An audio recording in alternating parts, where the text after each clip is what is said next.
श्री राधे राधे। हरे कृष्णा। अष्टम माला। पहली मणि। ऋषि जगत के बड़े उपकारक हैं। वे मंत्र दृष्टा है एवं उनके प्रचारक है। वैदिक, तांत्रिक आदि जितने मंत्र हैं उनकी साधना कैसी करनी चाहिए यह जगत ने जाना है इन ऋषियों की कृपा से ही। ऋषियों का ऋण जगत कभी चुका नहीं सकता।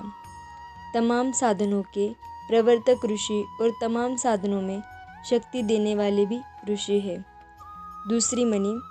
भक्ति की यह विशेषता है कि वह भक्त को दीन रखती है, उसे निर्भिमानी रखती है। भक्त में कभी भी योगी, ज्ञानी आदि की भांति सिद्धावस्था का अभिमान नहीं आता। भक्त यदि कुछ करता है तो सोचता है बहुत थोड़ा हुआ, वह तो निरंतर यही सोचता है कि मुझसे कुछ नहीं होता। तीसरी मणि। लीलामय की लीला प्रतिपद पर अत्यंत विस्मयकारिणी एवं परम मधुर है। चौथी मणि। भगवान के जो भोग लगता है वह वैसे ही लगता है जैसे हम खाते हैं। भगवान के श्री विग्रह को पूजे और साथ ही कहे कि भगवान तो वासना के भूखे हैं और उन्हें वैसे ही बिना छिले साफ किए फल आदि भोग लगा दे, तो ऐसे उपेक्षा भाव वाले पुरुष का लगाया हुआ भोग भगवान नहीं खाते। जिस तत्परता से हम अपने किसी अत्यंत आदरणीय प्रेमास्पद के लिए भोजन बनाते हैं, उससे भी अधिक प्रेम से भोग लगाए तो उसे भगवान अवश्य खाते हैं। पांचवी मणि। भक्त की वाणी सच्ची करने के लिए भगवान सदा सचेष्ट रहते हैं। यदि भक्त के वचन सत्य करने में उन्हें अपने वचनों का परित्याग करना पड़े तो वे उसे भी सहर्ष स्वीकार करते हैं। किसी समय भक्त के वचन के साथ भगवान के वाक्य का विरोध हो जाता है तो वह भक्त का वाक्य रहता है, भगवान का नहीं। ऐसा भक्त कौन है? वही है जिसके वचनों की रक्षा के लिए भगवान अपने वचन छोड़ दे। छठी मणि। भगवान दूसरे का बंधन तोड़ देते हैं पर प्रेमी भक्तों के दिए हुए अपने प्रेम बंधन को नहीं तोड़ सकते। सातवीं मणि। जीवन की सफलता क्या है? हमारे हृदय में सद्गुण आ जाए, हमारे आचरण में सदाचार आ जाए, हमारा मुख भगवान की ओर मुड़ जाए, हमारे जीवन में दैवी गुण हो जाए और वह भगवत जन की मूर्ति बन जाए। आठवीं मणि। जो सांसारिक उन्नति भगवान की प्रीति में बाधक है वह उन्नति नहीं, वह तो स्पष्ट अवनति है। नौवीं मणि। दरिद्रता बड़ा दुख है पर जो दारिद्र्य जीवन को पवित्र बनाने वाला हो वह तो वांछनीय है। 10वीं मणि। जो हो, जहाँ हो, जैसे हो, न वहाँ जाति पाति का भेद, न कर्म अकर्म का भेद, न काल की अपेक्षा, वह वहाँ वैसे ही भगवान से मिल सकता है। बस इच्छा तीव्र होनी चाहिए, वैसे ही जैसी प्यासे को जल की होती है। 11वीं मणि। अर्थ, धर्म, काम और मोक्ष ये 4 पुरुषार्थ माने जाते हैं। संसार में अर्थ और काम दोनों की आवश्यकता है, पर अर्थ और काम धर्म के अनुकूल होने चाहिए, तभी उनका फल मोक्ष होता है। जो अर्थ, जो काम धर्म सम्मत न हो वह पुरुषार्थ नहीं, अनर्थ है। 12वीं मणि। नवदा भक्ति के 2 अंग है। पहले 6 श्रवण, कीर्तन, स्मरण, पाद सेवन, अर्चन, वंदन, साधना के है। अंतिम 3 दास्य, सख्य, आत्मनिवेदन, साधना की सिद्धि के। दास्य, सख्य एवं आत्मनिवेदन का सेवन केवल इच्छा से नहीं हो सकता। श्रवण, कीर्तन आदि करते करते चित्त शुद्ध होने पर दास्य आदि स्तर प्राप्त हो सकते हैं। श्रवण आदि तो अशुद्ध चित्त से भी हो सकते हैं, दास्य आदि अशुद्ध चित्त से नहीं हो सकते। इनमें चित्त की शुद्धि हुए बिना काम नहीं चलता और न दासत्व आदि का स्वांग धरने से ही। साधनावस्था में अपने अधिकार के अनुकूल कार्य करने चाहिए। उसमें सिद्धावस्था की बात को अपनाने से साधन रुक जाता है। दास्य आदि की बात करने से काम नहीं चलता है। पहले श्रवण, कीर्तन आदि में लगना चाहिए। भगवान से प्रार्थना करनी चाहिए कि भगवान मुझे साधन के अंग प्रदान कीजिए। 13वीं मणि। आग में जलन शक्ति स्वाभाविक है अग्नि से कहना नहीं पड़ता कि हे अग्नि देवता, आप काठ को जलाओ। इसी प्रकार भगवान का करुणा गुण स्वाभाविक है, उसका प्रकाश करने के लिए प्रार्थना नहीं करनी पड़ती। भगवान नित्य इस जगत के कल्याण के लिए करुणामय है, इसीलिए वे इस प्राकृत जगत में प्राकृत सा रूप धारण करके प्राकृत की भांति लीला करते हैं। यह करुणा गुण भगवान का विकार रहित अंतरंग गुण है, स्वरूपभूत नित्य गुण है। त्रिगुणात्मक माया का विकार नहीं, इसका रूपांतर नहीं होता। 14वीं मणि, जैसे एक बीज अनेक फलों को पैदा करता है, वैसे ही एक कर्म बीज अनेक कर्म फलों को पैदा करता है। 15वीं मणि, भगवदाश्रय बहुत बड़ा बल है, इससे पाप बुद्धि नष्ट होती है। प्रकाश के सामने जिस प्रकार अंधकार नहीं रहता, वैसे ही भगवदाश्रय के सामने पाप और पाप बुद्धि नहीं रहती। 16वीं मणि, भगवदाश्रय के लिए भगवान में, भगवान की कृपा शक्ति में विश्वास की आवश्यकता है। हम आश्रय उसी का लेंगे जिसके संबंध में हमारी यह धारणा हो कि यह वस्तु है तथा इसमें हमारे दुखों को दूर करने की सामर्थ्य है। 17वीं मणि, भगवान की प्राप्ति में भगवान की कृपा ही प्रदान हेतु है। 18वीं मणि, जो भगवान की प्राप्ति को दुर्लभ मानते हैं, अपने को पापों से, दोषों से भरा देखते हैं, पर भगवान की अनंत पापनाशनी कृपा पर विश्वास नहीं करते तथा दूसरे उपायों से भगवत प्राप्ति करना चाहते हैं, उनको निराश ही होना पड़ता है। भगवान की कृपा के लिए सभी कुछ सुलभ है। 19वीं मणि, साधन ठीक होने पर सिद्धि अपने आप प्राप्त हो जाती है। साधना का मन से विश्वास पूर्वक सदा भगवान का चिंतन होता रहे, मुख से उनके नामों का गान होता रहे, हाथ भगवान की सेवा में लगते रहे, आदि आदि। वरदान मांगने वाले साधक बिरले ही होते हैं, ऐसे साधक बहुत उच्च कोटि के होते हैं। इस वरदान में बड़ा दैन्य है तथा बड़ी कृपा की अभिलाषा है। सिद्धि का वरदान मांगने वाले बहुत है, उसमें अपना एक महत्व रहता है। 20वीं मणि, सत्संग की परीक्षा इसी में है कि भगवान के भजन में रुचि बढ़े और आसुरी संपत्ति का ह्रास हो। यदि ये दो हो रहे हैं तो समझना चाहिए कि सत्संग हो रहा है। यदि ये दो बातें न होती तो समझना चाहिए कि या तो वह साधु जिसका हम संग कर रहे हैं वास्तविक साधु नहीं है, कहने मात्र का साधु है, या हमने उसका ठीक तरह स्पर्श नहीं किया है, या स्वयं हम पात्र नहीं हो गए हैं। लोहा असली हो, पारस भी हो और स्पर्श होने पर वह सोना न बने, ऐसा संभव नहीं। पारस नहीं, लोहा नहीं या स्पर्श नहीं हुआ, संत हो, सच्चा साधक हो और दोनों का संग हो जाए तो साधक का भजनमय बनना अनिवार्य है। 21वीं मणि, विश्वास होता है दो बातों से। पहली, विश्वासी पुरुषों की वाणी से और विश्वासी पुरुषों के आचरणों से। दूसरी, किसी भी प्रकार किए गए सच्चे भगवत स्मरण से। 22वीं मणि, आज के धन महानदों की क्या दवा है। उनका धन न रहने दिया जाए पर द्वेषपूर्ण औषधि दी जाएगी तो उसका फल उल्टा निकलेगा। जिसे रोगी से द्वेष न हो, केवल रोग से द्वेष हो, ऐसा व्यक्ति औषधि तो ही ठीक है, औषधि दे तो ही ठीक है। 23वीं मणि, धन बुरी चीज नहीं, बुरा है धन का गर्व। यदि धन का सदुपयोग हो तो भगवान की सेवा में लगता है, यदि उसका दुरुपयोग हो तो वह मनुष्य को इतना नीचे गिरा देता है कि उसका कहीं ठिकाना नहीं लगता। मानवता के मिटने में लोगों को दुख होता है, पर जिनको धन मद होता है वे हंसते हंसते अपने हाथों मानवता को मिटाकर छोड़ते हैं। धन गर्वित सोचते हैं कि किसी पर दया करना तो चित्त की कमजोरी है। धन गर्व धन की लालसा को बढ़ाता है और स्त्री, जुआ और मद्य, इन तीन व्यसनों को किसी न किसी रूप में ला देता है। पर पीड़न के द्वारा आत्मपोषण, यह धन गर्वित लोगों का स्वभाव बन जाता है। कृमि, विष्ठा एवं भस्म के पूर्व रूप शरीर को ही सब कुछ मानना बड़ी बुरी बात है, पर धन का गर्व सब कुछ करा देता है। 24वीं मणि, शरणागति के दो स्वरूप हैं। पहला, शुद्ध होकर भगवान की शरण में जाना। इसमें शुद्धि के लिए अपना बल लगाना पड़ता है, अपने बल पर शुद्धि करनी पड़ती है। दूसरी, जैसे हो वैसे ही शरण हो जाओ, जैसे है उनके है, ऐसा विश्वास कर सचमुच ही अपने आप को भगवान की शरण में अर्पण कर दो, फिर तुम्हारी शुद्धि स्वयं भगवान करेंगे। जो स्वयं अपनी शुद्धि करना चाहता है उसको बहुत से विघ्नों का सामना करना है।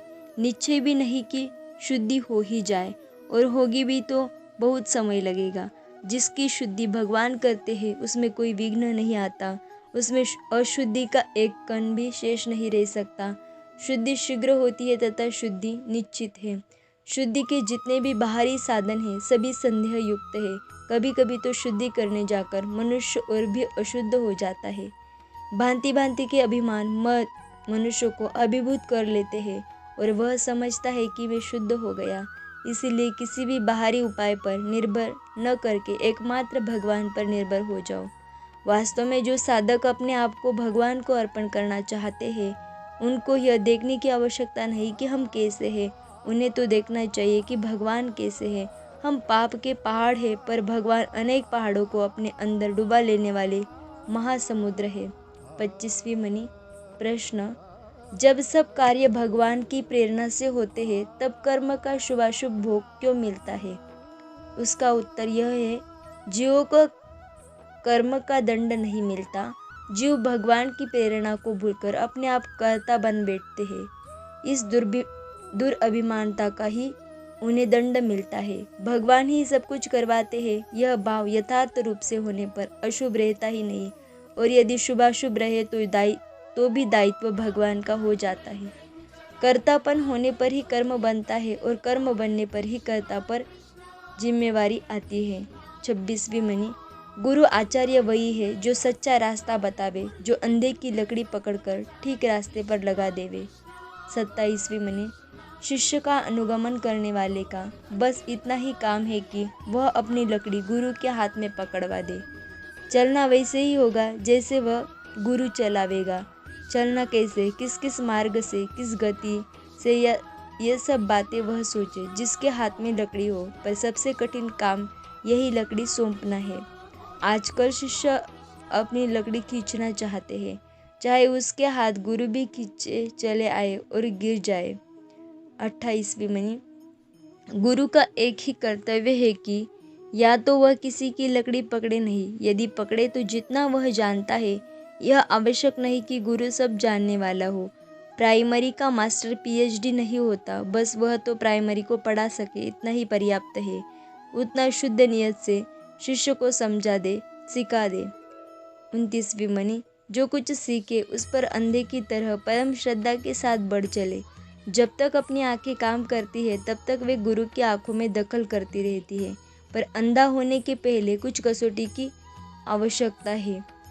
कहीं अंधे के हाथ में लकड़ी देकर अंधा न बन जाए, ऐसा होगा तो दोनों ही गड्ढे में गिर पड़ेंगे। 30वीं मणि। गुरु का अर्थ परीक्षा दिया हुआ या कान फूंकने वाला नहीं। गुरु वही जो ठीक ठीक मार्ग दिखावे, जिसके द्वारा हम आगे बढ़ सके। जिसको हम गुरु माने वह गुरु, जो कहे हम तुम्हारे गुरु वह हमारा गुरु नहीं। इस दृष्टि से घड़ी आदि को भी हम गुरु मान सकते हैं। 31वीं मणि। यद्यपि संत की कोई पहचान नहीं कर सकता, पहचान में बड़ी गड़बड़ी है। कोई संत आए और कहने लगे साग में नमक नहीं, हमने झट कह दिया संत नहीं, खाने में आसक्ति है। पर ऐसी बात नहीं। महात्माओं की पहचान ऊपर से नहीं होती, वे नियमों से परे होते हैं, नियमों से बाध्य नहीं होते। पर फिर भी एक बात है, जिनका अंतकरण शुद्ध है उनके द्वारा सत्क्रिया ही होती है, उनके द्वारा बुराई कभी होती ही नहीं। 32वीं मणि।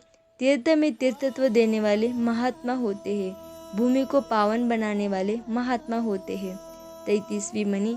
जिसके पास रहने से दैवी संपत्ति की वृद्धि हो, भगवान की ओर मन जाने लगे, बुराइयाँ मिटने लगे तो समझना चाहिए कि हम रास्ते पर हैं, उससे हमें हानि नहीं। वह हमारे लिए संत है, अपने को उसके हाथ में सौंप देना चाहिए। क्योंकि जब पत्थर काष्ठ आदि की मूर्ति में भगवान प्रकट हो जाते हैं और भक्त को ले जाते हैं, तब ऐसे अपूर्ण मनुष्य में भगवान प्रकट हो जाए और हमें पार कर दे तो इसमें क्या आश्चर्य है। 34वीं मणि। समर्पण का अर्थ यही है कि अपनी ओर से, अपनी बुद्धि से रास्ते में किसी प्रकार का विघ्न न डाले, अपना तर्क छोड़ दे, सर्वदा गुरु के अनुगत हो रहे। जो कुछ भी गुरु कह दे अंधा होकर करे। यह बात है तो बड़ी कठिन और इसमें धोखे की संभावना भी है। पर यदि हमारा मन शुद्ध परमार्थिक भाव से ओतप्रोत होगा तो भगवान बचा देंगे। 35वीं मणि, यदि हमारा भाव बिल्कुल शुद्ध है, परमार्थ बुद्धि के अतिरिक्त और कोई इच्छा नहीं है, तो भगवान अंतर्यामी है। वे हमारी भूल यदि कोई होगी तो ठीक कर देंगे। जिसके हाथ में अपने को सौंप दिया है वह चाहे उतना नहीं जानता हो जितने की आवश्यकता है, पर भगवान जानते हैं, अतः वे उसके द्वारा उसको निमित्त बनाकर हमें आगे बढ़ाकर ले जाएंगे। 36वीं मणि, सच्चे संत लाठी पकड़ने पर, किसी का भार अपने ऊपर लेने पर छोड़ते नहीं, छुड़ाने पर भी नहीं छोड़ते। वास्तव में वे पकड़ने पर छोड़ना जानते ही नहीं। 37वीं मणि, भगवान के जो प्रेमी भक्त संत होते हैं उनकी जिम्मेदारी भगवान पर होती है। इसीलिए जिसने संत को हाथ पकड़वा दिया और जिसको संत ने स्वीकार कर लिया उसके हाथ भगवान ने पकड़ लिए। संत के रूप में भगवान बोलते हैं। ऐसी अवस्था में वह जो कुछ बोलता है उसे भगवान मानो, अपनी डायरी में नोट कर लेते हैं। मणिग्रीव से नारद जी ने कहा, इतने दिन बाद भगवान मिलेंगे। वहाँ उन्होंने पहले श्री कृष्ण से सलाह थोड़ी ही की थी। श्री कृष्ण को स्वयं ध्यान रखना पड़ा कि नारद ने ऐसा कह दिया है, अब हमें कब और किसे मिलना है। यह मजाक की बात नहीं, सिद्धांत की बात है। 38वीं मणि, संत का जो कुछ है वह सब भगवान का है। अतः संत के जो कुछ में जो कुछ और आकर मिलता है वह भी भगवान का हो जाता है। 39वीं मणि, हम गुरु को कुछ न कहे और गुरु भी कुछ न कहे तो भी गुरु का मौन व्याख्यानी हमें तार देगा। 40वीं मणि, संत और भगवान में भेद न मानना अच्छा है, पर केवल संत को मानना और भगवान को न मानना अच्छा नहीं है, क्योंकि भगवान को लेकर ही संत है। संत भगवान का है, इसलिए उसका आश्रय है। संत को मानने वाले को भगवान को मानना चाहिए, नहीं तो भगवान को भूलने से वह संत को भी भूल जाएगा। 41वीं मणि, संत अपने मुंह से नहीं कहता कि मैं संत हूँ, परंतु संत का स्वभाव, उसकी क्रियाएं, उसके आचरण बराबर इस बात को कहते रहते हैं। संत के पास रहने से हम में दैवी गुण आने लगेंगे। बस इस रूप में संत ने अपने को बता दिया। 42वीं मणि, संत को पकड़ लेने के बाद अश्रद्धा रहती ही नहीं। अतः जब तक अश्रद्धा बनी हुई है, वृत्ति भगवान की ओर से हटकर विषयों की ओर जाती है, तब तक यह समझना चाहिए कि हम संत के आसपास तो जाते हैं, पर अभी हमने उसके हाथ में लाठी पकड़वाई नहीं है, अपने आप को उसके हाथ में सौंपा नहीं है। 43वीं मणि, महात्मा भगवान के स्वरूप है। यदि महात्मा एवं भगवान के बीच प्राकृत जगत का आवरण पड़ा हो तो वे महात्मा कैसे? वे तो दोनों महात्मा और भगवान घुल मिलकर एक हो जाते हैं। 44वीं मणि, महात्मा का बिना जाने मिलन भी संसार बंधन से मुक्त होने में कारण है। यह अत्युक्ति नहीं है। सचमुच महात्मा से मिलने पर महात्मा की स्वाभाविक शक्ति से हम हठात परमार्थ पद पर आरूढ़ हो जाएंगे। 45वीं मणि, महात्माओं का महात्मापन स्वयं महात्माओं से भी छिपा रह सकता है। 46वीं मणि, महात्माओं का मिलन देर सबेर भगवत प्राप्ति करा देने वाला है, पर जो महात्माओं को जान लेते हैं वे तो वैसे ही हो जाते हैं। जिसने महात्मा को जान लिया वह महात्मा के अनुकूल हुए बिना नहीं रह सकता। यदि जीवन में अनुकूलता प्रतिकूलता हो तो वह जानने का आभास है, असल में जाना नहीं है। 47वीं मणि, महात्मा के द्वारा होने वाला प्रत्येक कर्म भगवत प्रेरित होता है। उसमें कोई दोष नहीं होता, द्वेष नहीं होता, पर कहीं कहीं दोष मालूम होता है। वह इसलिए कि हमको महात्मा की आंखें नहीं मिली है। 48वीं मणि, संत समता संपन्न होते हैं, दुख राज्य से बाहर होते हैं, पर दूसरे का दुख देखकर उनका हृदय दुखी होता है, वे द्रवित हो जाते हैं। वास्तव में वे पर दुखित हैं। 49वीं मणि, संत के महत्व की इयत्ता करना, यह तो असीम की सीमा बांधकर उसको छोटा करना है। 50वीं मणि, संतों का संग पावन को भी पावन करने वाला है। जहाँ वे रहे वह तीर्थ, जो कुछ कहे वह शास्त्र। संतों की महिमा संत जाने या भगवान जाने, भगवान भी संतों की महिमा कहते कहते सकुचा जाते हैं। 51वीं मणि, संत वास्तव में भगवान के संदेशवाहक है। भगवत भावों का सहज ही आचरण करने वाले और प्रचार करने वाले हैं। 52वीं मणि, जगत संत से शून्य कभी नहीं होता। संत के शरीर से, मन से जो कुछ भी परमाणु जगत में फैलते हैं, उनसे जगत का कल्याण अपने आप होता रहता है। 53वीं मणि, संत की वाणी का सीधा संस्पर्श हो जाए, देख सके, सुन सके, पढ़ सके, मनन कर सके तो कहना ही क्या, किंतु यदि केवल सुन ही सके तो उसका फल भी अमोघ है। 54वीं मणि, सबसे बड़ा लाभ है भगवत प्रेम। यह सचमुच संत की कृपा से ही मिलता है। इस परम पुरुषार्थ की प्राप्ति और किसी से नहीं हो सकती। आज के लिए इतनी ही मणि। तब तक के लिए राधे राधे, हरे कृष्णा।